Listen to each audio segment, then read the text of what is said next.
that you have given us another day to serve you. We ask, Lord God, for your wisdom. For you said in your word that if any man lacks wisdom, let him ask of God, and he will give liberally. So, Lord, we pray for those upon this day who make decisions. We ask for your supernatural wisdom, for it to go beyond their natural abilities. Thank you again for the freedom that we have in this country to do business as we are doing today. We love you, we thank you, and we praise you for all that you have done for us. May your presence literally reside in this room today and upon Judge Whitley and those surrounding him in making the decisions they're making today. We thank you and we praise you for it. In Jesus' name, amen.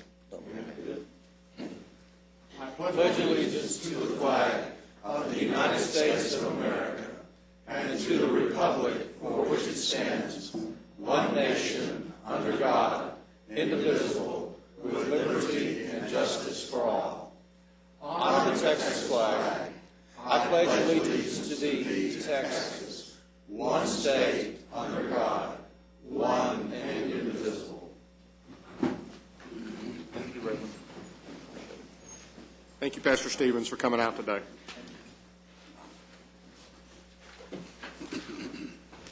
Mr. Manius, agenda announcements. Thank you, Your Honor. Members of the Court, we have one announcement for the Court this morning. It's under the Transportation Services section. It'll be item 9K1. This concerns an interlocal agreement with the City of Arlington for improvements on Collins Street. We're going to ask that we delay action on that for 2 weeks. Thank you, Your Honor. Thank you. Court members, you have before you the minutes of our regular meeting of January the 11th. Move approval. Second. We have a motion and a second for discussion. Please vote. Motion passes unanimously. Under proclamations and resolutions, Commissioner Brooks, I believe you have a resolution. I have a resolution honoring the success of the Texas Christian University Horned Frog football team to be presented at a future date. Tried to present it on Sunday, but the program was chocked full. So I told them they were going to have to come down here and get it. So we're working with the athletic department to make that happen. I ask ratification at this time. Second. We have a motion and a second. Any discussion? Please vote. Motion passes unanimously. You have before you the consent agenda. Move approval of the consent agenda. Second. We have a motion and a second. Any discussion? Please vote. Motion passes unanimously. We have a couple of public hearings today. The first is community development. Patricia Ward. Good morning. We're requesting that the Commissioners Court conduct a public hearing today to reallocate CDBG-R funds from public services activities to owner-occupied rehabilitation services in the amount of $50,212. The purpose of this public hearing is that on the CDBG-R, as you may recall, that was stimulus money, and our bids came in very, very well and very good, below what we'd estimated, so we had some money left over. So we want to reallocate those funds to housing rehabilitation and spend those funds as soon as possible. This is a public hearing, so I'll open the public hearing at this time and ask if there's anyone here wishing to speak to this matter. There appearing to be none, then we will close the public hearing. Thank you. There is no further action that needs to be taken. We will submit the amendment to you probably next week. Okay, thank you very much. Mr. Manius. Thank you, Your Honor. Members of the Court, we have several items. The first one, we're requesting that the Court approve an amendment and extension of an oil, gas, and mineral lease with Chesapeake Exploration for approximately 29.44 acres of property which was leased at Kimbo Road and Premier Street. This is our juvenile facility. Move approval. Second. We have a motion. Any questions? I do have a question. Yes, sir. Can you share with me, since I'm new and all, what do we do with that revenue from the gas drilling operation? We place that in an account that we normally use for capital. The only exception would be when, on the resource connection, we use that for capital that's related specifically to the resource connection. I see. Thank you. And that's because the resource connection is an enterprise fund. It has to make its own way. So we set up a different mechanism so that they wouldn't have to raise the rents every time they had to fix the roof. That makes sense. Thank you. Any other questions? Please vote. Motion passes unanimously. Members of the Court, if we could go to item number 2. On item number 2, we're requesting that the Court approve 2 amendments to memorandum of oil and gas lease with Chesapeake, one pertaining to the a memorandum of lease, and the other to a recorded lease for acreage owned by Tarrant County and Precinct 1. This is over at the redevelopment, or at the reproduction center. You might recall when we did this lease, initially we have a piece of property over there where we have recycling and everything, and we found that actually we own more property there along the river itself. And in a title search, they found that we had actually almost 5 additional acres that had not been included in that, and so we're adding those 5 acres to our lease with Chesapeake. What are we getting per acre these days? On this one here, I believe that we are receiving about $3,500 an acre, which is the going rate at that time. When we did this initially, which was in February of '08, we picked up $6,220 an acre. Staff is recommending approval. Move approval. Second. A motion is second. Any discussion? Was there any question as to whether or not, since they were leasing all of our property in 8, that they should be paying us the $6,000 versus the $3,500? This was a lease that that was negotiated with our J.P. Morgan's, their gas people, negotiated this, and according to them, they got the top dollar right now. We asked them. J.P. Morgan, the people who were negotiating for us too? No, J.P. Morgan is our agent. They're the ones who negotiated that lease for us. Okay, but I guess my question goes back to when we entered into the original lease, was the original lease for all of our property out at that particular point? It was specifically defined, the number of acreage. It wasn't just all county property. What this does, it adds to that defined property by about 5 acres. Okay. Any other questions? Please vote. Motion passes unanimously.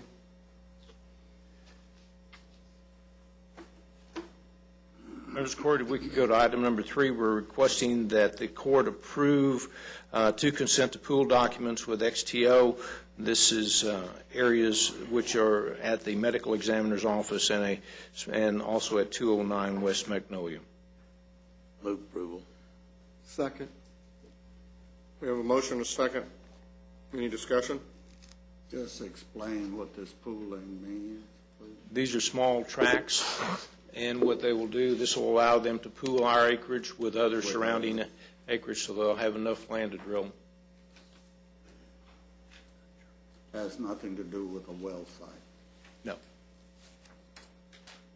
Any other discussion or questions? Please vote. Motion passes unanimously. Your Honor, Ms. McMillan is going to do number 4, but if we could, let's skip down to number 5 real quick and let me do that one also.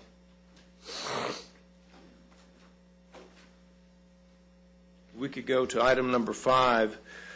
We're requesting that the Commissioners Court approve a parking lease agreement between Tarrant County Hospital District and MHMR Tarrant County for property located at 1513 Presidio Street. Move approval. Second.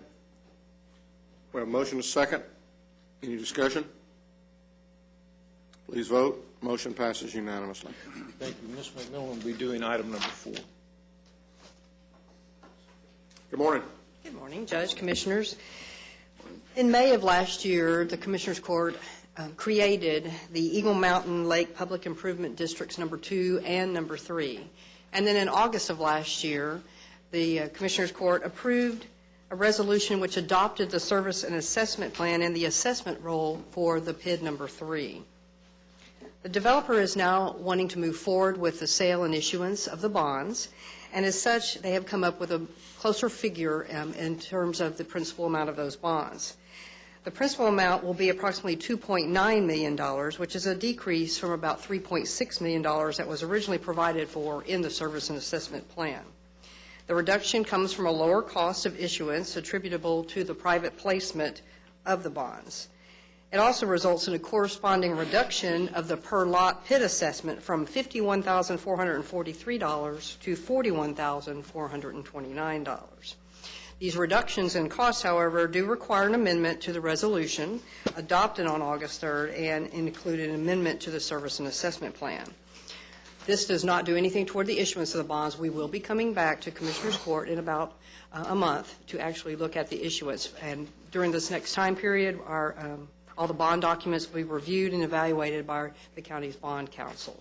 Today is simply to amend the resolution in the service and assessment plan, and we're asking that you approve the attached resolution, which provides for the approval and adoption of an amended service assessment plan, the assessment roll, and the levy of assessments on the parcels of land in the Eagle Mountain Lake Public Improvement District number 3. Does the developer have any comments before we take action?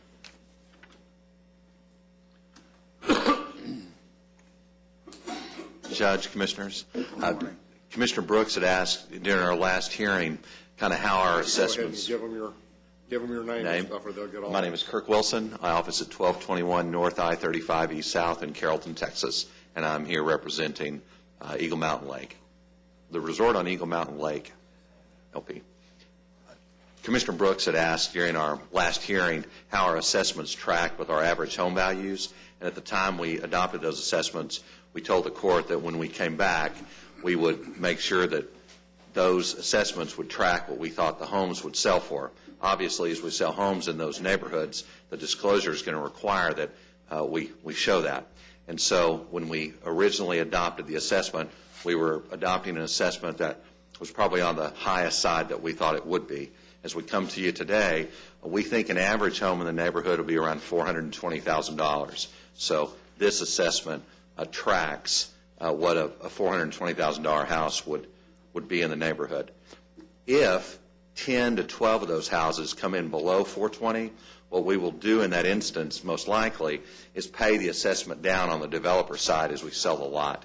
And that's what we usually do to address that. But I think two commissioners asked that question, Commissioner Fickus and Commissioner Brooks. So that is partly how this lowering of assessment does address that question. Any questions? Dan, are you okay with what we're doing? Yes, sir. Okay. I'd move approval. Second with a question. Who will be the issuing entity for these bonds? Tarrant Is it County. the PID itself? Tarrant County. County government will. It's a public improvement district. We'll actually be issuing the bonds. We will not be pledging any securities toward them. Mr. Mednich, you want to make any comments, or Mr. Settle? You'll need to come up here. Dan Settle, Kelly Hart and Holman, Fort Worth, Texas, bond counsel for the county. The issuer, the PID, is more or less just a geographical boundary. It's not a legal entity. And so the Tarrant County issues the bonds, but there's no pledge of any county credit. The sole source of payment for the bonds is the assessments on the homes. If assessment's not paid, obviously it can be subject to foreclosure. The issuance of bonds, no one can say that it doesn't have, some ramifications on the county, but since it is a special, payable from a special source, a limited source, the assessments, the county would have no liability for it. When are the bonds issued? I'm sorry? When are the bonds issued? The bonds will be, the first installment, they're talking about doing it in late March. So Be a the bonds would private actually placement. The bonds would actually be issued prior to the sale of the lots or any assessments at that point in time? Prior to the sale of the lots, there will have been the assessments, so bonds will have been issued. The initial installment, there will not be any sale of homes.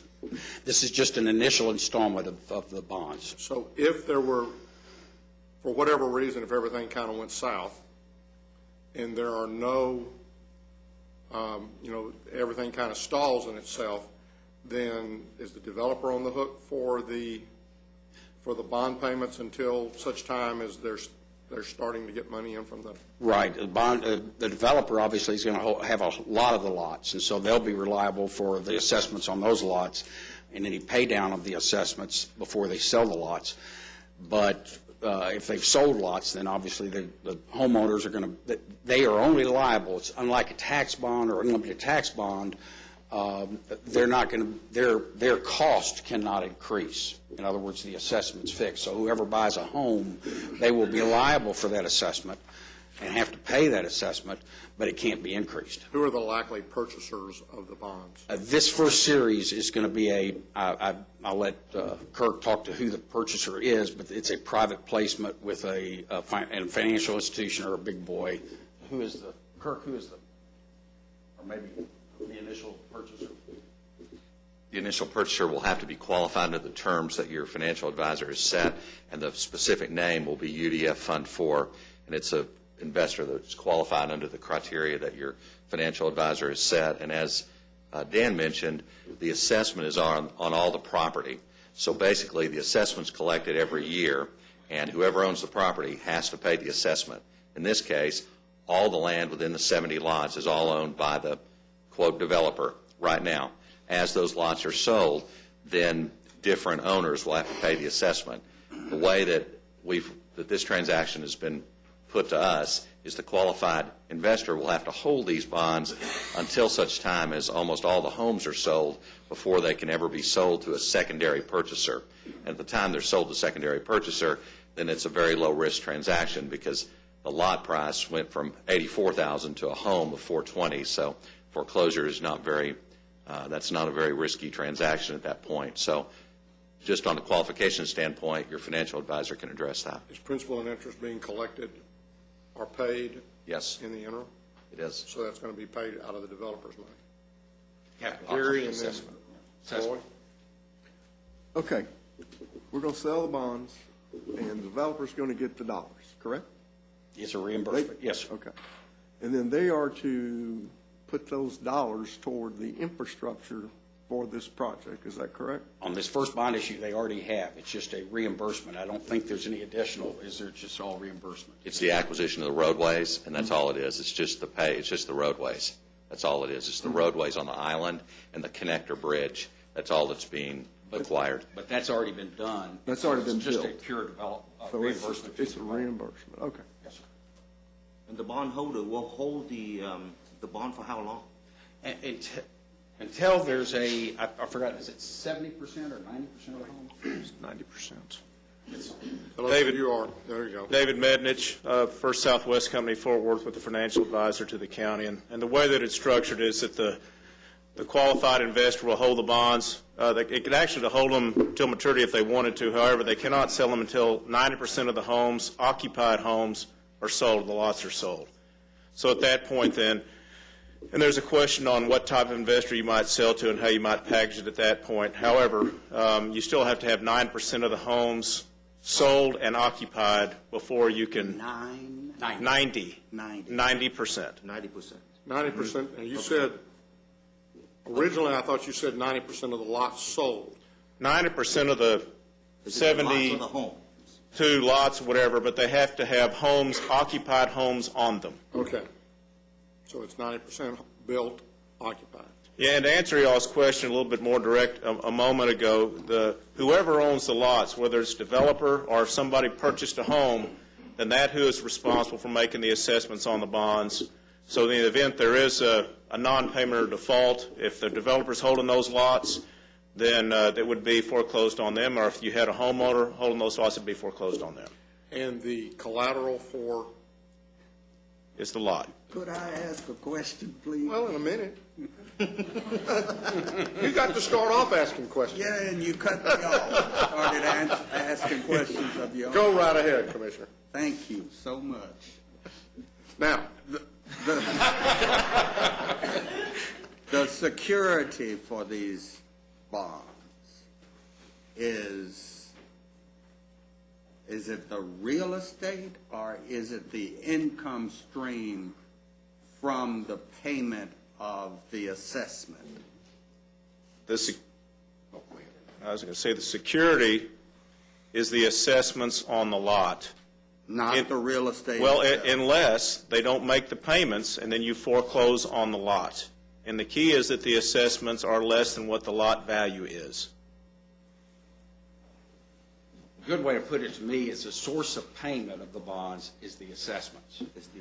And so that is the security, as David said. But the ultimate security, if an assessment is not paid, it's not like a water plant or something like that where you don't have anything you can go and grab hold of. It is basically they'll have a way to foreclose on the property to secure payment of the bonds. My concern is that this is a different type of transaction from the private activity bonds that we have been doing through the Housing Finance Corporation, the various other entities that are sub-entities of this court through which we issue bonds for various purposes. This is a county-issued bond, and you can say all you want to that it doesn't have the faith and credit of Tarrant County attached to it, but there is some impact if the deal goes south. There's impact on our credit rating, if nothing else. There is an impact. I'm going to let David speak to the credit rating issue. I can speak to two other issues. It causes a story to have to be told, in my estimation. If you have a default on a county issue, you're going to have to explain what that default was. The second thing is, but it does not affect shouldn't affect the credit rating on your tax obligations. The second thing is under your continuing disclosure, under the SEC, Rule 15C2-12, you'll have a material event that you'll have to disclose. So you have to disclose that, period. Regardless, even though it's just a selected, isolated source, it is a disclosure event. And the third thing is if you have a default on a county issue, it does have what are referred to as blue sky ramifications. Blue sky laws relate to the qualification and registration of bonds for sale in other states. And because of a uniform act that was adopted by the federal government 10 years ago there's really not much impact on blue sky laws from the standpoint on tax issues, things like that. You don't really have to qualify them. But if you've had a default, then that's something that we'll have to look into, that some states may say you have to register it. But since it's a limited obligation, a lot of the states, again, would probably say, it's a different obligation. It's not the same obligation. Therefore, you don't have to register. You don't have to go through any registration to sell in Nevada your tax bonds. But there are ramifications. I'll let David speak to the general. Let me add a couple of things too. The reason that we're doing it in this manner, or that you're selling the PID bonds before you sell the lots, is that when you do that, they come ahead. You can actually foreclose at that point. They come on almost an equal basis with the property taxes. I believe they come after the taxes, but the way that this will be done is the property tax statement will go out and we'll have the assessments as well as all the other taxes on it. If the bonds are not, if you don't pay any part of it, and I'm acting like a tax collector here, but it's my understanding if you don't pay any part, then you can foreclose on it. The other thing is we have spoken to the rating agencies. It will not impact your general obligation rating. It is a material event, but the only source of revenue is the payment from the PID assessments. It does not have any claim at all on the revenue, any other revenues from the county. David, where does it sit? Is it, when it comes to who's in front of it as far as creditors? Who's in front of those bond deals? May have to pull my partner Ross Martin, but I believe it's just taxes. It'd be obviously federal taxes and ad valorem taxes. It'd be federal or ad valorem. What interest rate are those bonds bearing? They'll probably go about 2% above the bond rate. 6.5. The highest would be about 7.05, 7.03. So again, the interest is there to in some way justify the risk that that sophisticated investor who is supposed to understand the full breadth and ramifications of the investment that they're going into is, they know there's a risk involved or they wouldn't be paying 7%. Because what are we getting on our stuff right now? Maybe a quarter? Less than one. Less than one, so there's 6 points of risk aversion in there? That's why this is a private placement or limited offering, is that it is a sophisticated investor. They will have an offering memorandum. They know what they're purchasing. That's why they cannot sell the bonds unless you have the criteria of 90% of the homes being sold and occupied. Because at that point, then you have a very substantial asset out there and a significant amount to lose. That if you were to foreclose for $4,000 on a $450,000 home and lot, you would assume that you can make the payments on those, and you're not very likely to try to walk on that type of transaction. Is it a matter of law that these issues have to be done through Tarrant County rather than through one of the sub-entities? You have to, that was a point I wanted to get to in a second, but in response to that question, it's really a city or a county, and this is in Tarrant County. I don't think it's in city of Fort Worth, and so the county is the entity that's left. That area is not in the city of Fort Worth yet. And the reason, it's from the standpoint of the interest of the county, is it's a way to increase the assessed value out there to encourage development that might not otherwise happen, and thereby increase the assessed value for the county tax purposes.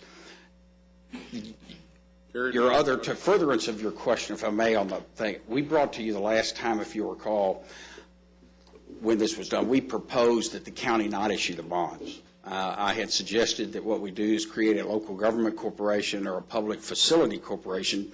You may remember that.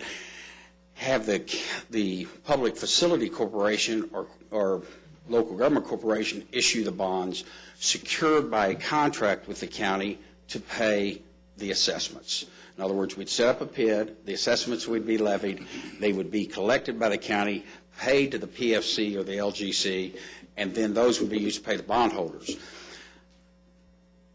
Perfectly good and a nice way to do it because it isolates the county. It removes it. It wouldn't be a default to the county. The problem is the Attorney General has not agreed to approve those bonds, and I'll ask Ross, I think his position is still the same? Yes. And it doesn't make any logical sense to me, particularly since PFCs have the ability to issue obligations secured by a sponsoring unit's obligation. This would be the sponsoring unit, the issuer would be the PFC, but the AG refuses to approve those obligations. And so consequently, the county is the only remaining alternative. And one last point, I apologize, in furtherance of what David mentioned, when there are 90% completed homes out there sold, that at that point in time, they can sell them if they want to in the open market. But they have to come to you all and request that an official statement be prepared, a disclosure document, and they have to pay the cost of that preparation, because I'm sure at that time there'll be additional opinions required by the market, but they will have to come to you, so we will be preparing a detailed disclosure document at that time. There'll be a disclosure document this time, but it's more in the nature of a private placement memorandum. Okay. A couple of questions. Yes, sir. The 2.9 million, is that basically what we're talking about? Yes. What does that buy? Buys the street and buys a bridge? It's the on-site roads, which are approximately $2.3 million. And when we say on-site, that's only the roads on the island. Then there's approximately $326,000 that is off-site roads that connect the island all the way to the county road. Okay. Now, the cost of the off-site was really around $656,000, but you can only assess the island for the proportion that the island benefited, and the engineer is certified at $323,000. And this doesn't include the water and sewer? No, sir. Any drainage? No, sir. Improvements that are going on the island? No, sir. So what So we got a $41,000 assessment per lot, Correct. and you're going to build a $400,000 house, you think? 420, yes. What are you selling those lots for? 84,000 approximately. Now, there'll be How do you different do lot that? prices depending on where you are on the island. There'll be premiums. These are probably the better lots in the project, and 84 is probably the low end of the lot on the project. I would think that your lots would be a whole lot higher. They probably will be, but I use the low side because, But, I mean, you say that's where I'm coming from. If they're Yeah. going to be higher, yes, sir. let's say they're 125, then your house price is going to be higher, That's correct. okay? If you got an $80,000 lot, typically a lot is 20 to 25%. Correct. So if you got an $80,000 lot, you're going to build a $360,000 to $400,000 house. If you got a $125,000 lot, you're going to have a house that's $500,000, typically, Usually 5X, yeah. or more. So is that market there? What my concern is that today, and for the foreseeable future, unless y'all's crystal ball is different than most others, I think we're still in the doldrums for the next couple of years on selling a whole lot of lots and building a whole lot of houses.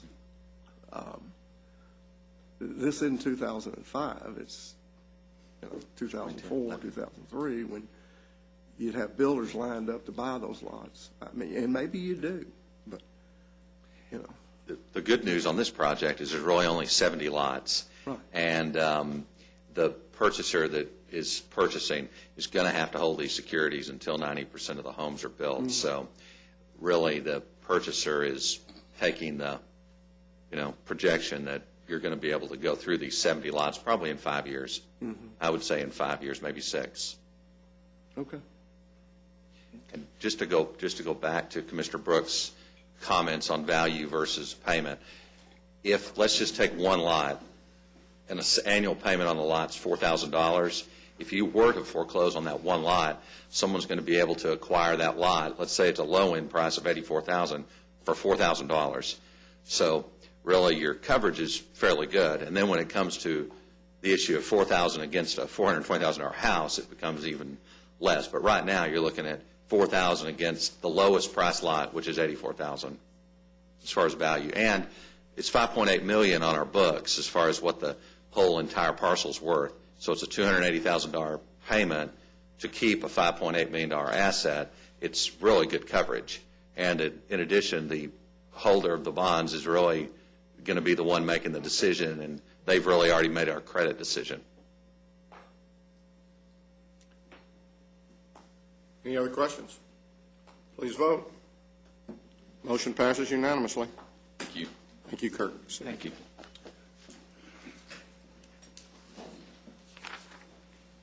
Stidwell.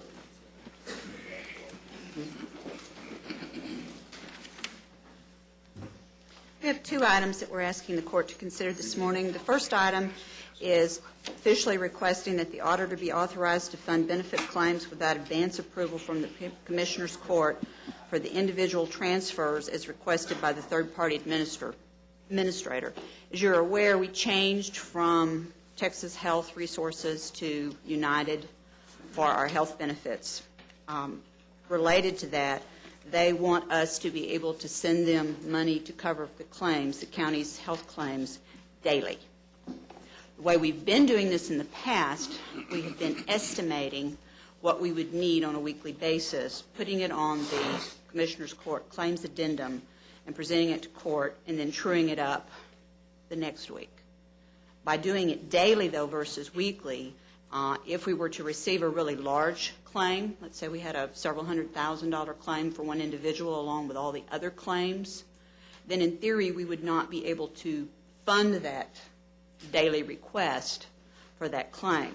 So all what this does is it says, okay, of the budget that's set aside to pay health care claims, we have your approval to transfer on a daily basis what is presented to us and accepted by us is the amount of money that's needed to fund those claims. So we have an account with United that money would be going into. It's not that we would be paying anyone other than putting the money in United for the first item, the other items that are listed there. We've already been doing that, but by estimating the amount on the claims addendum.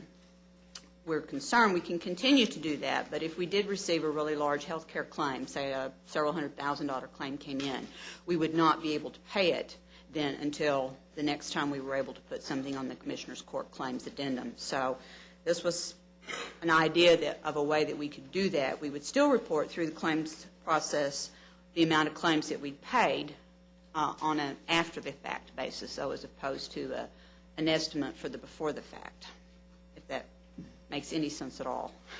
Move approval. Second. We have a motion and a second. Any questions? Yes. When this claims administrator was chosen, was this daily transfer part of the deal?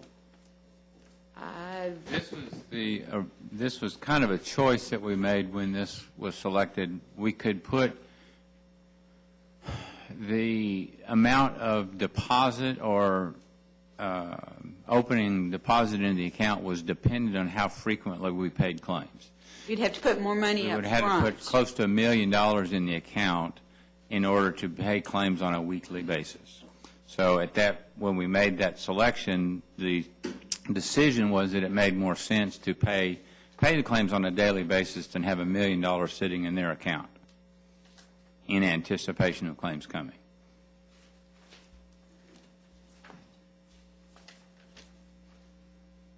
So it's a decision that we made. I think it was in the letter that The was award signed. had already been made. So to answer your question, I have to say that from my perspective, we're not offered a lot of opportunity to have dialogue always about the choices. Sometimes we're told that the vendor, in this case United, is a really large entity that certainly pays for a lot of companies, and we have to more or less just pick from what they offer. So I think what Ron's saying is we picked what we thought was the least offensive of what they were offering. This is not necessarily what I would have chosen, but again, I was not given a lot of choices about how I would be able to do this with United. And keep in mind, again, that we're self-insured, so it's not like United is paying the claims for us. We're paying our own claims. Right. They're administering them. They're paying them. Part of what we think the benefit is to going with a United or an Aetna or whomever, we selected United, was the fact that they have better contracts with physicians and with hospitals and other providers. And part of that is we're going to pay you within a certain amount of time when you file your claims, instead of saying, well, we'll pay you eventually, maybe within 30 days or maybe within whatever. And so when they get a claim in, they look at it, they pay it. If later on, through some review of ours or somebody else's, that was determined that they didn't pay appropriately, then the money can be recovered via just the daily process of getting that done. So I think what I hear you saying is that as long as we have not over or exceeded the budget, you've got the ability to pay the claims. And if we were to be getting close to the budget for whatever reason, then at that point in time we would have to come back and discuss again. We can discuss whether or not we're going to increase the budget, but bottom line, we are self-insured. Right. And it's not that, that's a decision we've made, and I think it's been a very good decision. And so, this is a new year, it's a new company, and we'll have to see how things go, but I think we're making the right decision and moving down the right path on this thing. The only thing we're asking for today is just, we want to make sure that you have the understanding of what our practice is. And we could still do the estimation, and we could continue to do that same process by putting on the claims addendum on a weekly basis again, and some number of percent of the time that would be fine. It would, again, only be a problem if and when we incurred, someone out there incurred a really large claim, and United presented that, and we wouldn't be able to fund that because what we would have put on there and what we would have estimated would have been short. And we didn't want that to happen. I'm not sure what, if anything, that would cause, but we didn't want that to happen again because we are contractually obligated to pay for our claims. And again, no, I can't spend more than the budget. And while the budget's really large, I can only spend what United is requesting that we put back in their account. So it's really kind of like a reimbursement account. And when they say we spent $100 today, then I'm supposed to put $100 back in there to keep that funded. And let me add one thing in addition to that. when they say, here's the claims we paid today, they don't mean, here's the claims we paid today. They mean, here are the checks that were presented by the providers that we have mailed out. So we may pay $100,000 worth of claims on Friday. We've sent the checks out. Some of them we've electronically fund transferred, but we sent some checks out. And so on Monday, $50,000 shows up. United is not asking for the $100,000 that they paid. They're asking for the $50,000 that showed up. So these are claims that we've paid where the checks are actually back to the bank, and the bank is saying, this is what's cleared. Not what's been paid, but what's cleared. And what you'll see in the next time we have a court meeting after the claim is paid, you'll see the amount of the claim that was paid on the claims register. You'll see the total amount that we paid for that time period, yes. So what you're saying is there is a potential that we may have experience a negative cash flow in terms of... If we still did it with me estimating it. I see. Because I would estimate it based on an average. Right. And when that large claim came in, if I were short, then I wouldn't have enough money to pay. Yes, sir. I see. And that actually happened at least one time in the past where we had the weekly payments and a big hospital bill came in and we couldn't pay it. We just didn't pay it. We waited until The next court. week. This was a situation where the court had not met, and we had to estimate what was going to happen, and so we weren't able to fund it. So there was, I think, if I recall, it was about a $500,000 bill came in, and we couldn't pay it. So it's been since the first of the year? That was last year, wasn't it? That was last year. It was yeah. last year. Yeah. In fact, this year, nothing has hit the account yet. Right. Surprising. They've not paid anything that they've asked us clear. for as of to date. So I've not spent any. That float. Yes. We were just making better than 0.25%. Just one more question. Does this claims administrator, is this for Tarrant County or is this a PEBC? It's the PEBC. Well, we will eventually have a contract with them between Tarrant County and us. We will, but we were not able, right. Tarrant County did not select this Right. provider, Yeah. and that the PEBC selected the provider. Right. No, I don't know that I would necessarily say that. Okay. That's my impression, so I I mean, could we be wrong. approve a lot of things in here from Tarrant County's standpoint. We always have the ability to say we're no longer going to be a part of PEBC. But remember, we are self-insured. We have to have an administrator. We collectively, from PEBC's standpoint, recommend one. If we decided we didn't want to, we could always separate ourselves and do whatever we wanted to do under a self-insured basis.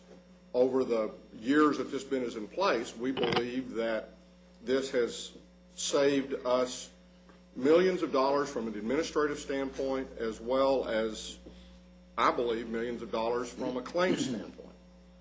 But a lot of the contracts we enter into, we approve here on the Commissioner's Court, and we enter into them via Tarrant County.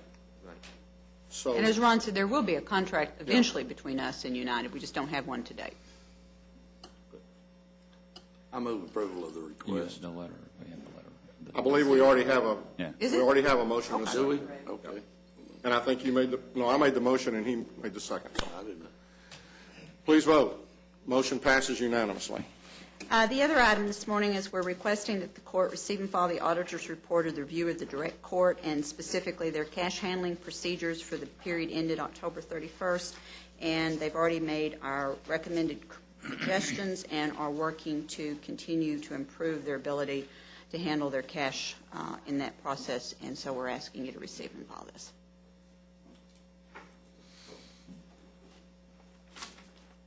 This is simply a receive and file, correct? Yes. So move. Second. We have a motion and a second. Any discussion? Please vote. Motion passes unanimously. Don't run away so quickly there, Renee. Oh, I'm Come on down.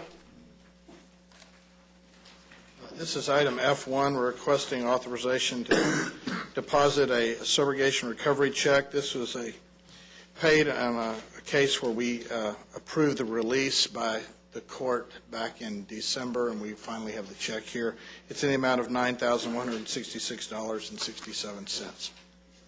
Move approval. Second. We have a motion and a second. Any discussion? Please vote. Motion passes unanimously. Thank you. Ms. Glenn? Yep. Ms. Worthy? Good morning. Our first item is to request that you receive and file the personnel agenda. So moved. Second. Motion is second. Any discussion? Please vote. Motion passes unanimously. Our next item is approval of the Job Evaluation Committee recommendation for a position in public health. Revised a job description, therefore the Job Evaluation Committee evaluated it, and they're recommending a grade 72.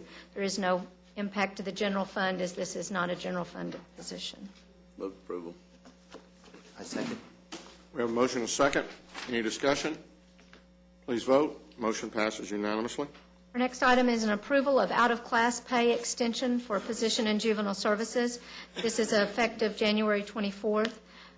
Juvenile Services has been paying out of class to this position for some time now. The individual that is being replaced is assigned to work on the Juvenile Case Management System project, and the department is requesting that this be extended through April 23rd with a cost of approximately $2,553. Move for approval. Second. We have a motion and a second. Any discussion? Please vote. Motion passes unanimously.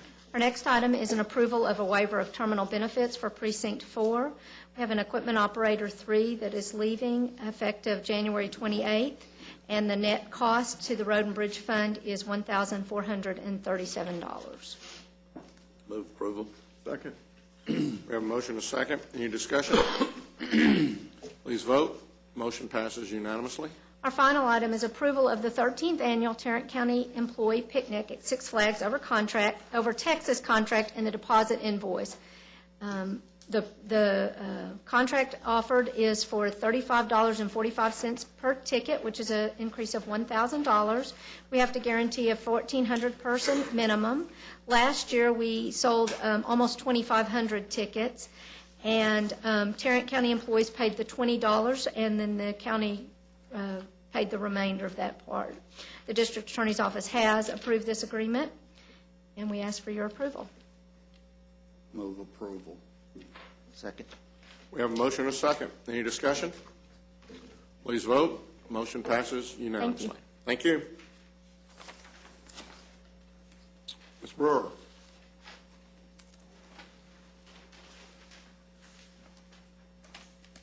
Good morning. Good morning. Good morning. We have one item for your approval this morning, and this is data use and services agreement with the University of Pittsburgh. This is for our national retail monitoring system.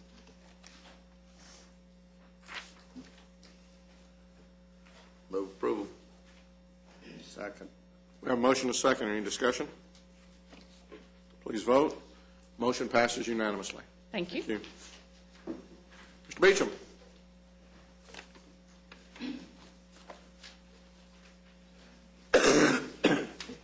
Your Honor, other members of the court, we have 3 items for your consideration this morning. Before I ask for that consideration, I'd like to talk to you about the auction that we conducted Saturday. As you know, we have an auction in January and August at $188,000 a day. Less merchandise than we normally have. The parking lot was full. The weather cooperated. I'd like to thank Mark Flake from GK's office. He always does his magic with the media. We get several spots on Channel 5 Friday and Saturday morning early. Transportation Department for making everything ready, the precincts for providing us with the labor to get it all ready, and my staff, for the last 15 years, they have donated their time as drivers. Makes them all appreciate their own vehicles a little bit more. If they don't like what they're driving, they like it when they leave, but again, a very successful day, and we'll have another one in August. Our first item is a bid award recommendation for bid number 2011-014. This is our annual contract for the purchase of a self-propelled paver. Recommendation would be to award on a per enterprise basis, selecting as our primary vendor Kirby Smith Equipment, as our secondary vendor Holt Cat. Move for approval. Second. We have a motion and a second. Any discussion? Please vote. Motion passes unanimously. Item number 2 is another bid award recommendation for bid number 2011-018. This is our annual contract for vending services in all our buildings. Our recommendation would be toward the Accent Food Services at a commission rate of 10 to 40%, as shown in your court communique. It's about $100,000 worth of revenue that we've received from this contract. Move approval. I second. We have a motion and a second. Any discussion? Please vote. Motion passes unanimously. Our last item is also a bid award recommendation for bid number 2011-030. This is a contract for custom file folders for the district clerk's office. Recommendation would be to award the low bidder accurate forms and supplies on a per unit price basis. Does he really need them? For Wilder? Move approval. Second. We have a motion and a second. Any discussion? Please vote. Motion passes unanimously. Thank you. Thank you. Mr. Skinner. Mr. Skinner, come on down. Good morning, members of the court. We are requesting your approval of an interlocal agreement with the city of Southlake related to the extension of FM 1938. Move for approval. Second. We have a motion and a second. Any discussion? Please vote. Motion passes unanimously. Thank you. Commissioner Johnson, I believe you have an interlocal agreement. Move approval of item 9L1, A and B. Second. We have a motion and a second. Any discussion? Please vote. Motion passes unanimously. Any appointments today? Okay. Can you I ask you a question? Sure. Last week, I was honored that I was appointed onto the IT steering committee, but I would beg the court to provide me with some direction, regarding that new position. Is there a purpose for the IT steering committee? What are my authority? What am I supposed to do with that authority? Okay. Commissioner Brooks is also on that IT steering committee, and he chairs that. Steve Smith is our director, and I would suggest that, we all will look at that. We will prepare a brief, and we will sit down with you. Okay, so we have the room to shape it, or is there a Within specific budget constraints. Within budget constraint. Okay. Yes. So there is not a written document of any kind that we, like a bylaw or anything as such. Each project that is considered develops a project charter, and it is examined by the IT steering committee to make a business case according to county adopted IT guidelines for whether or not we go forward with that project. And then they would set priorities. And then there's a ranking. So our responsibility would be oversight and strategic direction? No, we're more involved than that.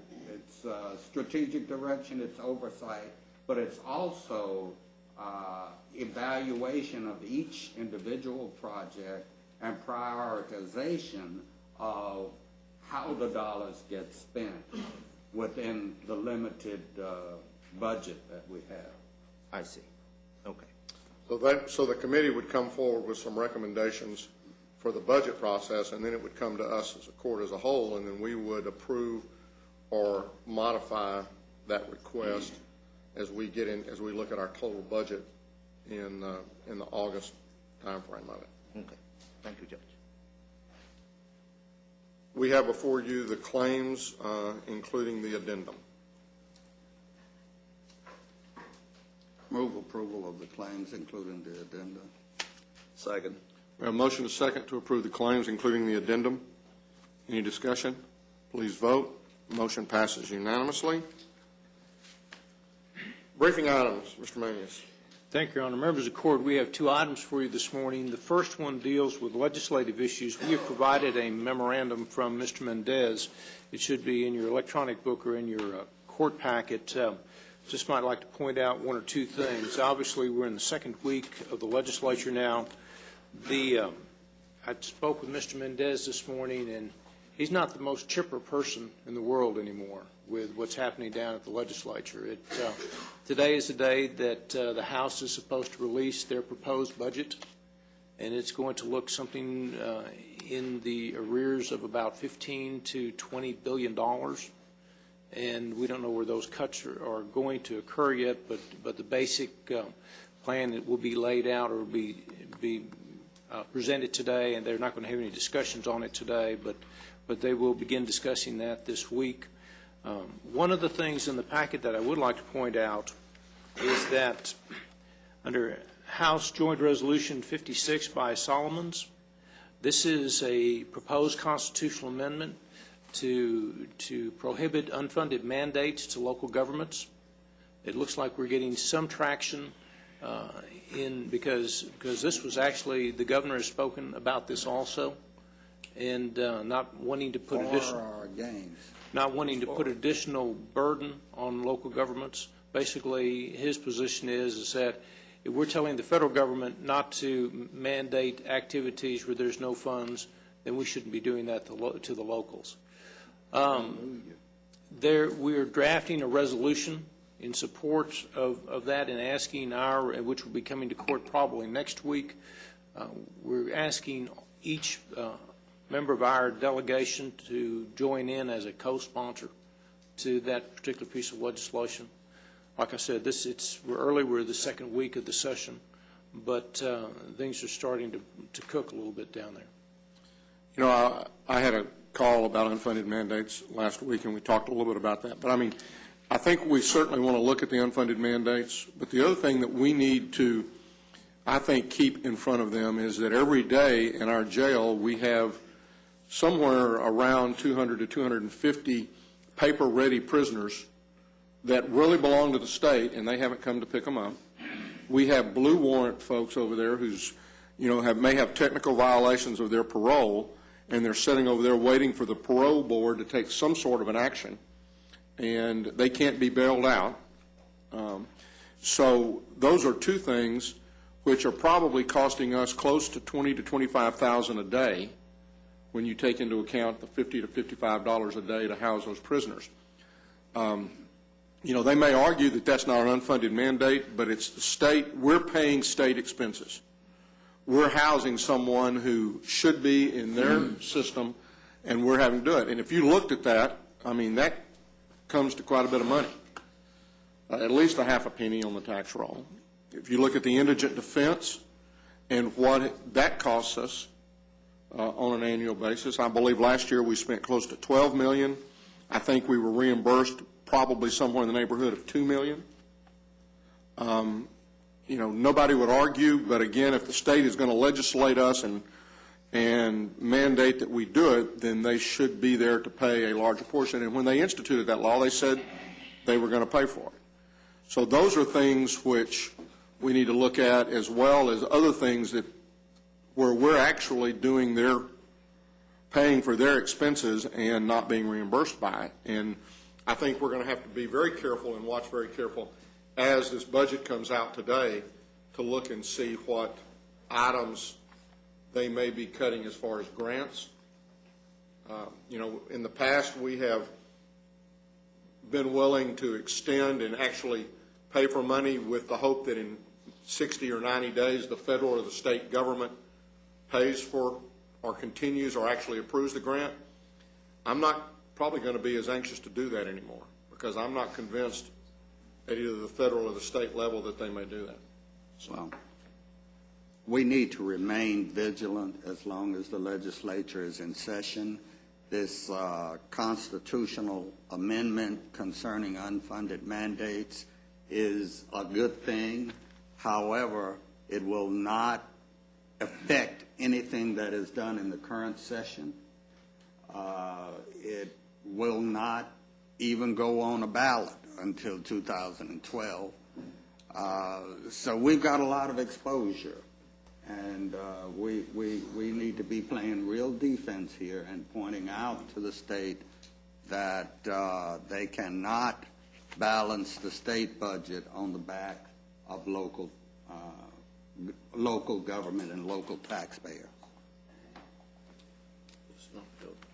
Any other comments or questions? I have a question on the. We have a Tarrant County legislation regarding reducing the population bracket from 2 million to 1.4 in dealing with truancy complaint-related matters.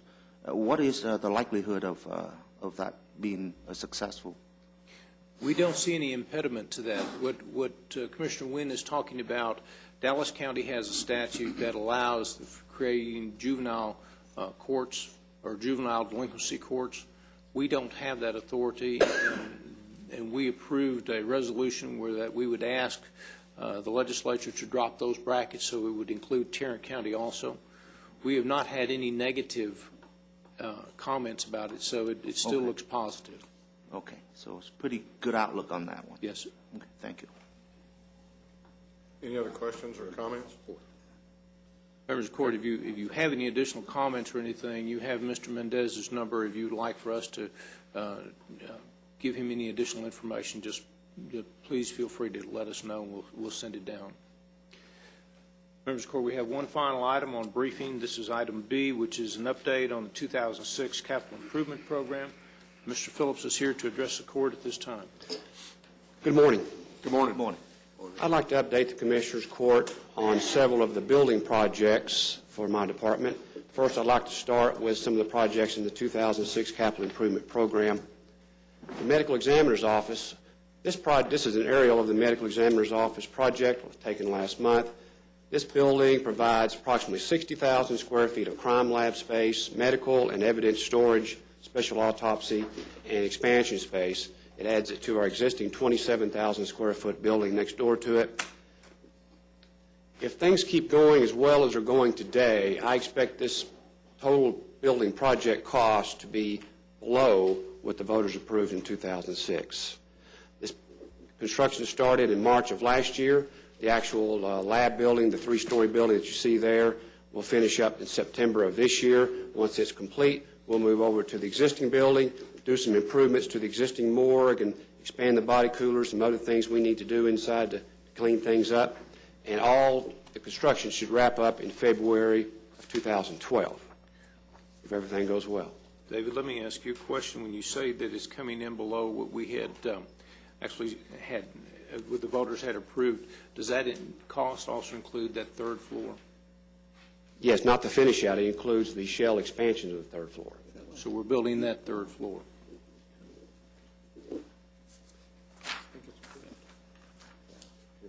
Now, I put in a few photos, progress photos for you of the project. I want to show you here, this particular photo is an example of the temporary roof that we install as they put down the air conditioning and ventilation equipment.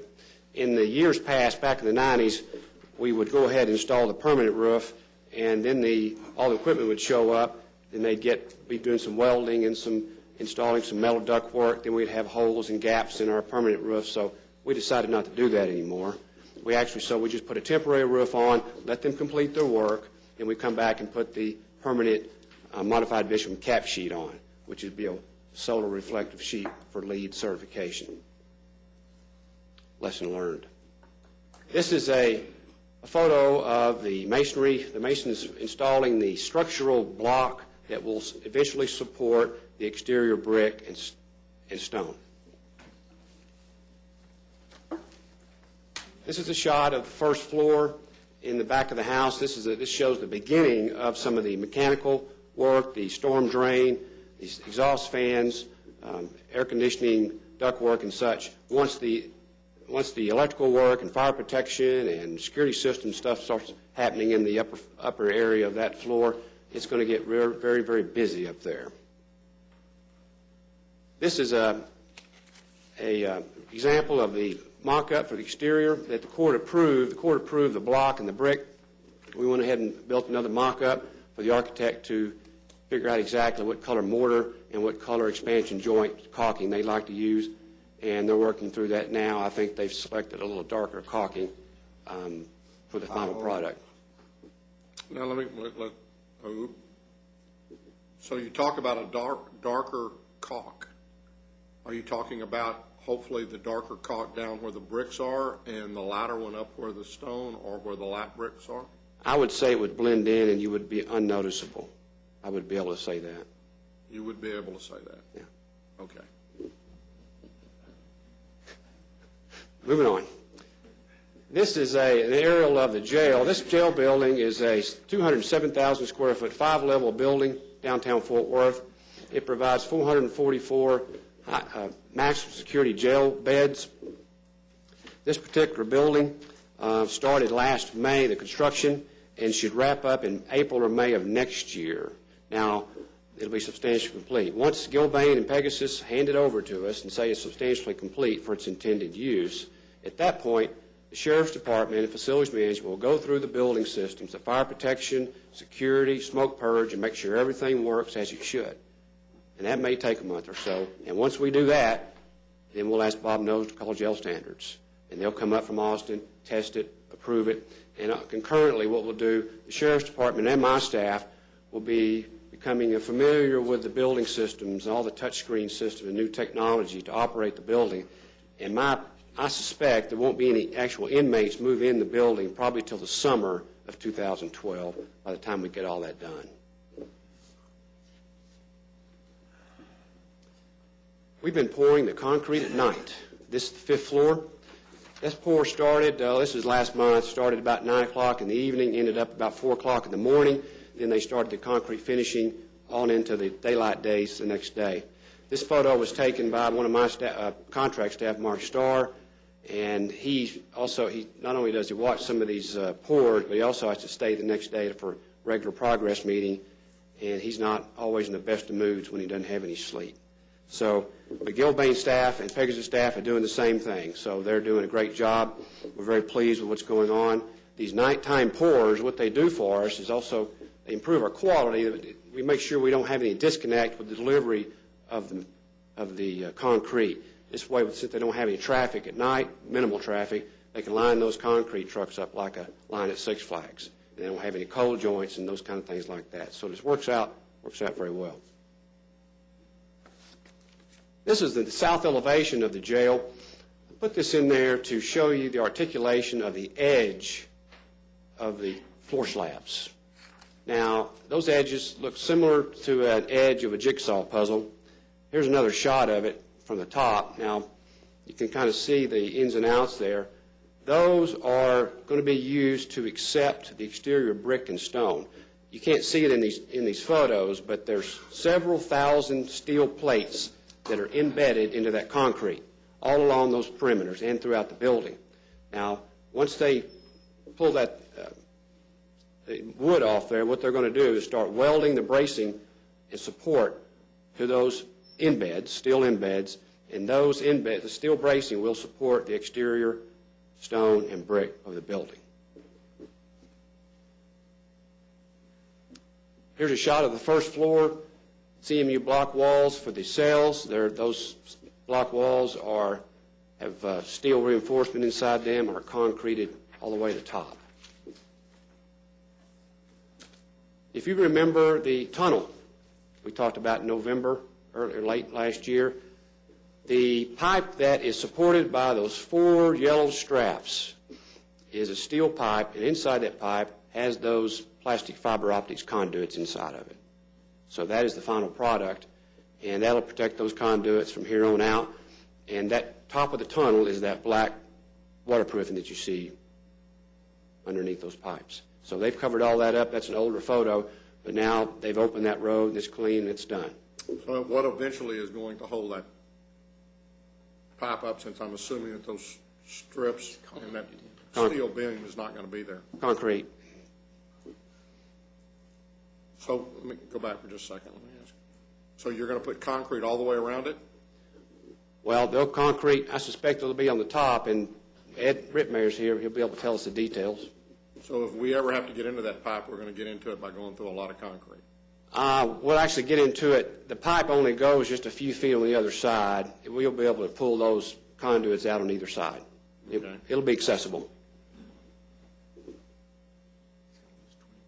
This is a side shot of the exterior mock-up for the jail Granite Decorative Panels. This is a little closer review. These decorative panels, there's about 24 of these, I'm going to call them panels, throughout the building, on the upper level, in the cornice, and below at grade. These are somewhat unique. These panels are quarried and honed and kind of raw cut in Marble Falls, where this granite is. Then they'll ship these big panels that are about 4 or 5 inches thick. They'll ship them up to Cold Spring, Minnesota, to custom etch this detail into that Granite, and they'll ship them back. We don't have any etchers down here? No, we didn't have any extras, but it's going to be quite interesting when they come. Etchers, not of that, it'll do that kind of work. We essentially did the same thing back when the family law, we had some detail we needed to do. Did they do our angels too? Well, no, they did not. I don't think they did not. Let me go back to this just a minute. I do have a couple of... Kind of took you off the guard there. You did. You made me lose my place. There is some work in the correction center as part of this project. Starting next month in earnest, we'll be replacing the security systems, fire alarm systems in the correction center as part of the new jail project, as part of Pegasus and Gilbane's work. We'll be doing that a floor at a time. The Sheriff's Department has been working great with us. They're going to be vacating floor at a time the inmates and putting them somewhere else. And we're going to take that floor and change out all the systems and improve it to new technology. There's about 288 inmates per floor. So it's kind of a big deal to the Sheriff's Department. We hope to be finished with the pods, the inmate floors, by December of this year. And once we finish that, we'll be able to start Cold Springs HVAC and purge replacement work that you approved last week. That work won't substantially start until December or January of next year, because we won't be able to vacate all those beds at once. We'd be vacating beds in the correction center, and we have to take 96 beds at the Cold Springs facility at the same time. It would be somewhat difficult for the sheriff to manage his operations that way. So we're kind of doing it in sequence. And the civil courts building, which I don't have any slides for, but we'll be up here in February to give you an updated presentation on the interior materials and finishes for the civil courts building. They'll be building an exterior mock-up similar to what this will look like. It'll be a large 4x8 sheet of plywood with all the stones and a window example, and those kind of things will be built over on Block 10 for your approval. So you're going to bring that to us in February? We're going to bring these interior mock-up, the interior finishes to you in February as a work session, kind of like a pre-final. When are you expecting a decision? Probably 30 days after that. We would probably we'd like your input on this next presentation. We'll tweak it and come with the final.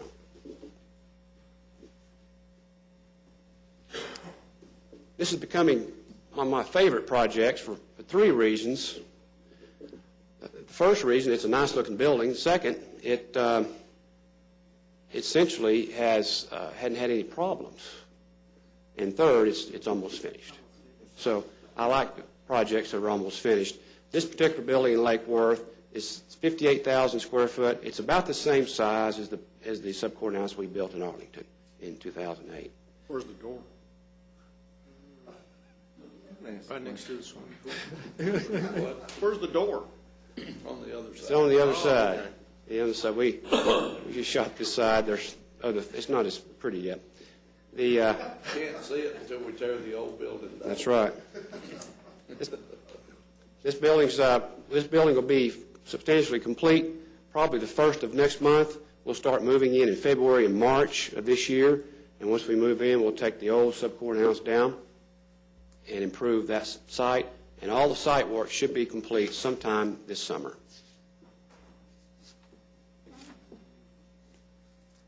We're going to discuss that after closed door meeting. Yes, sir. Yes, sir. Now I have answers to questions that Judge Whitley and others had from last week. Let me start, and this is an aerial of downtown Fort Worth of our campus. Let me start with the 1895 courthouse. The 1895 courthouse, clock tower, historically sensitive rehabilitation project, which is a repair of the clock tower. The bids opened January 5th, and they're being evaluated, and we'll have those recommendations to you in February for a contractor. Now, as far as the 1895 courthouse site improvement project, which really could be called taking down the old civil courts building, there's really three phases to that improvements. First is relocation of utilities, which we've done. We've also bought the granite for the west elevation of the exterior for the courthouse. And all of that utility work and the purchase of that granite cost us $1.9 million. The second phase, which we're in today, is relocation of the chill water plant that cools the old courthouse It is currently in the basement of the old Civil Courts building. We're going to move it here to the basement of this building and put a cooling tower on this roof to keep it cool. Now, those bids will probably go out in the spring or early summer of this year. We don't want to get out in too big of a hurry because I really want to be putting the chillers in sometime in the winter and not in the summer, because I'm at less risk if something goes wrong if I do it in the winter. So that is one of our goals. So we think the chiller water plant will bid probably in spring or early summer. We think that part is going to be about $2.5 million. Now, getting down to the nitty-gritty, once all that's done, we think it's going to be approximately $5 million to do Phase 3. Phase 3 has several components, but first, there's a large utility transformers underground underneath the old civil building. We're going to need to build a big Comanche Peak type structure over them so we can take down the building that's above it. So we'll do that, take down the old Civil Courts building in a surgical demolition manner. We'll be doing that with those hydraulic jaws a little bit at a time. It'll probably take a long time to do it, and we're doing that because of the vibration seismic issues relating it's only 20 feet from a courthouse that's 115 years old that's put together with block and mortar. So, Push the button, please. not this one, probably. The next section, once we get it down, we're going to fill the basement full of rock and make a cistern out of it so we can irrigate the grounds over there. So we'll get some use out of the old basement. Then we'll restore the west elevation, which will be take that granite that we have at one of our properties. We'll use that and build up the stairs, the columns, the canopy, and all those things that we have. Put a new ADA entry on the west side. We'll have some ADA inset parking spaces on Houston, and all that will be cleaned up and really looking good when we finish. I've included the $5 million in my next year's budget request. So that $5 million is supposed to do the demolition, it's supposed to do all the stuff you just talked about? Yes, that's my goal. You storing that granite outdoors so it can begin to weather? Yes. Good. Now, the $5 million is on top of the $2.5 million. The whole entire project is $9.4 million to date. What I think it'll be. And how much of that do we have in the budget right now? Well, right now we're in Phase 2. You have $2.5 million. We've already completed 1.9, so our exposure is 5 more.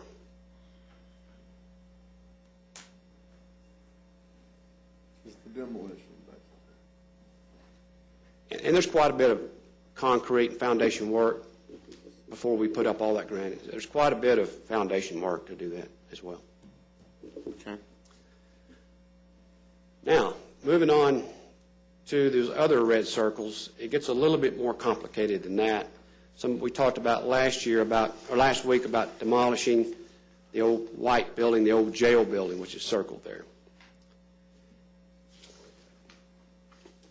First, we've got about 35 or so folks in that building now that occupy the building. We probably need to move them out before we demolish it. Now, I don't know, what department are they with? well, there's a couple that probably could stay, but Wilder, are you over there? there's CSCD has some folks, the mental health, diversion court, veterans court, the constable. And if we move the constable, which we've been looking at here the last year or so, we might as well move the JPs next door. They kind of go hand in hand. The last year or so, I've been looking real hard at maybe at temporary lease spaces for the constable and JP in Precinct 5. As of last, I met with the constable De Leon and JP Manuel Valdez in December at a property on Rosedale, thinking we could see about leasing some space for them. We've looked at 2 or 3 properties in the last several months. The issue we have is my goal is to try to keep any lease payments within or below what we're paying to operate that white building today, which is about $300,000. So I've got a target, got to stay at it or below it. It's difficult to do that, to get as much square feet as they need, plus do the tenant finish-out improvements that are required to make it habitable for a JP and a constable. We don't only have to move those folks, we have to move the Veterans Court and mental health, some of those other folks. Now, I can move people around in and out to the criminal justice building next door, maybe take some CSCD folks and shift them around and do some other things. It is kind of a complicated little issue regarding musical chairs, but the bottom line is we won't have enough in our operating account to go out and do a lease unless we add money to capital improvements to improve the space that they would move into eventually.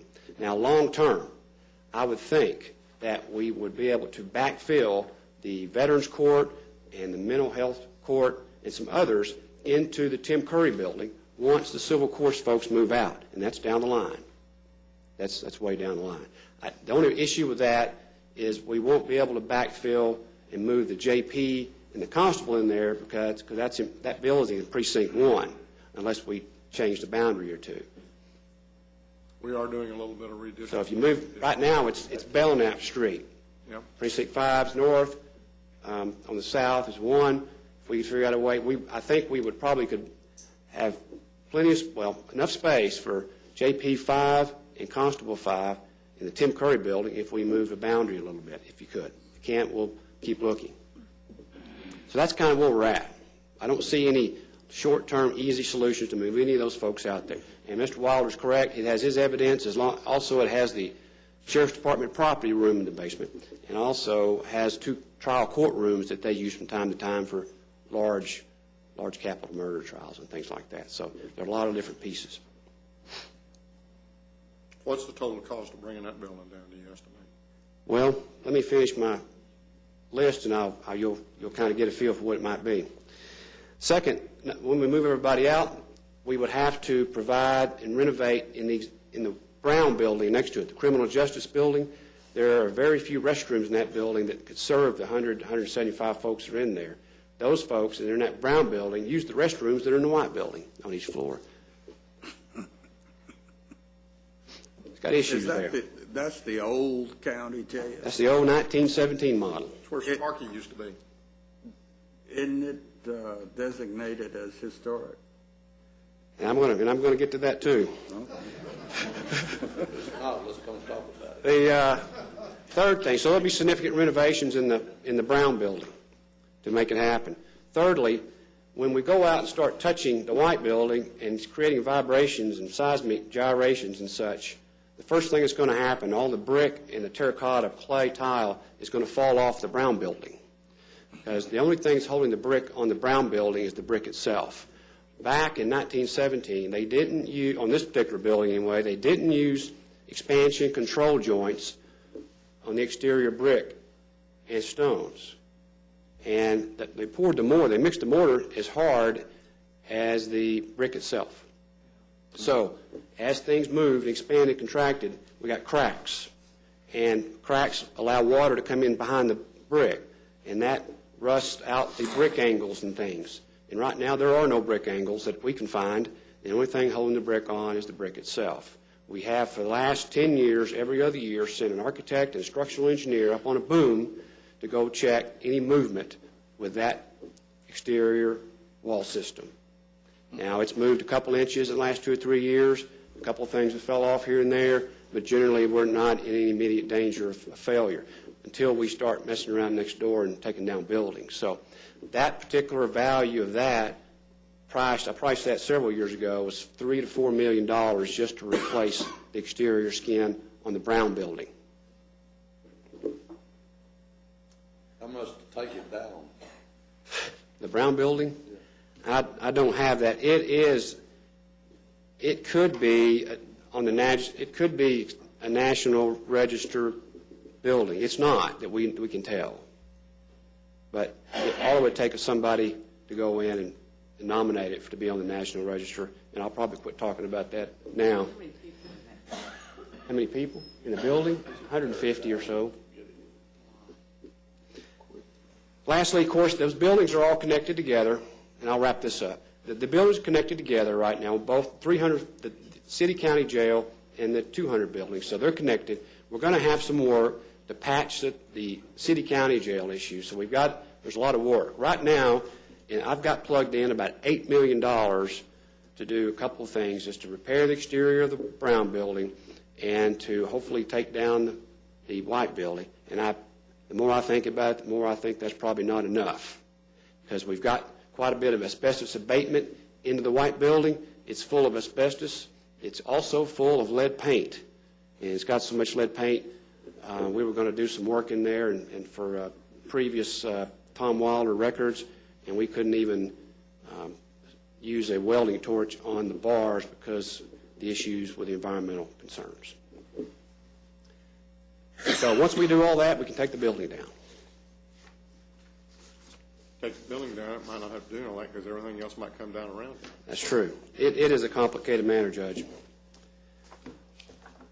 Lastly, what I've got is several documents for you that I've attached to the electronic court book. First is the Facilities Management Capital Plan. It's a 10-year plan. It started in 2005. What it does, it gives you approximately what we have spent since 2005 on capital projects related to Tarrant County Facilities Management. It also gives you what I think our exposure is for the next up to 2015.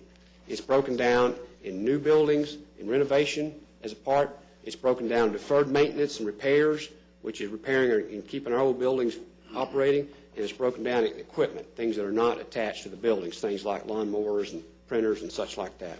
So it's broken down in 3 areas. The next thing I have for you is more of an executive summary of all this. It's a one-page timeline that has the major projects listed on it with the budgets for those and some of the activities that we have to do. It's kind of a one-page. If you're looking for one page to go to, this would be the page to go to.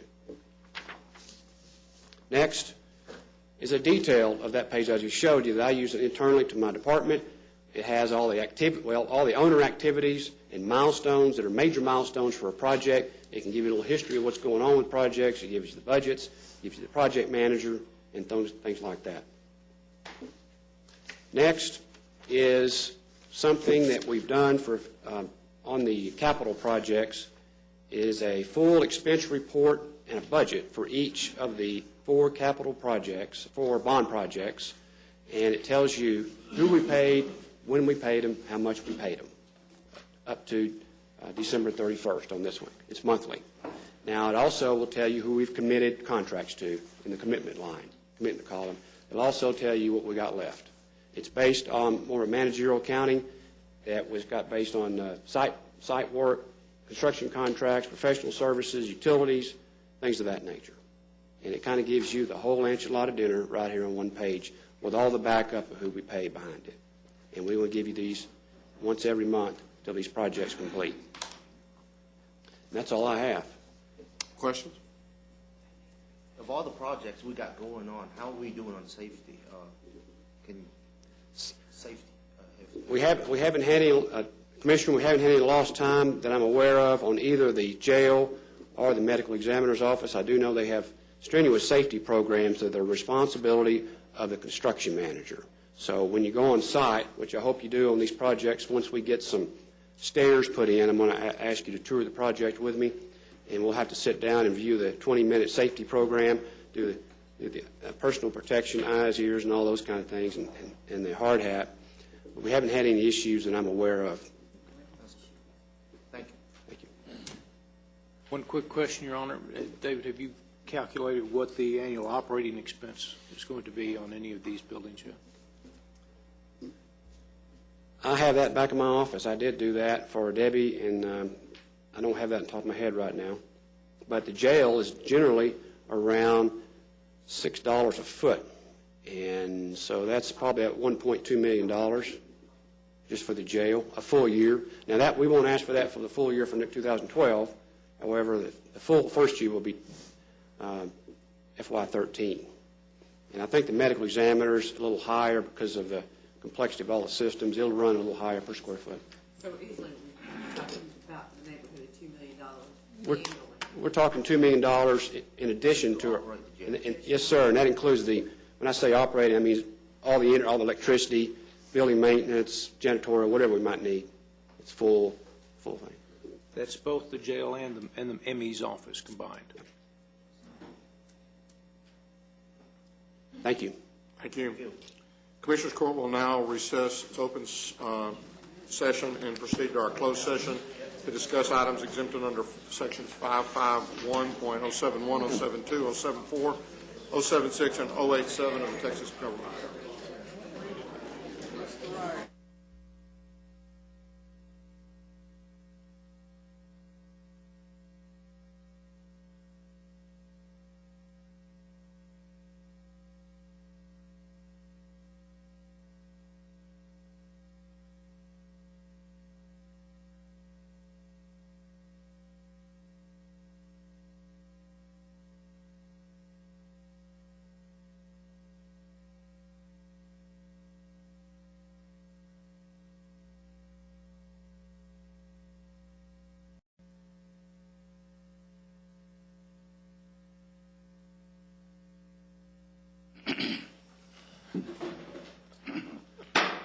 Having returned from closed session, we'll now address the following matters.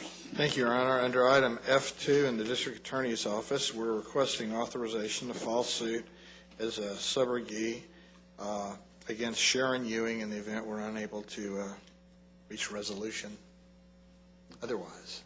I thought you told me we were going to be suing the insurance company. No. Filing suit against the insurance You company. can't sue the insurance company in a motor vehicle case. You sue the other Okay, driver. well, I just thought I must have moved approval. Second. We have a motion and a second. Any other questions? Please vote. Motion passes unanimously. Thank you. That's all we have this time. If you wouldn't mind, I'd like to close our court meeting today in honor and in memory of Dan Petty from the North Texas Commission. He passed away in his services this afternoon. With that, we will stand adjourned.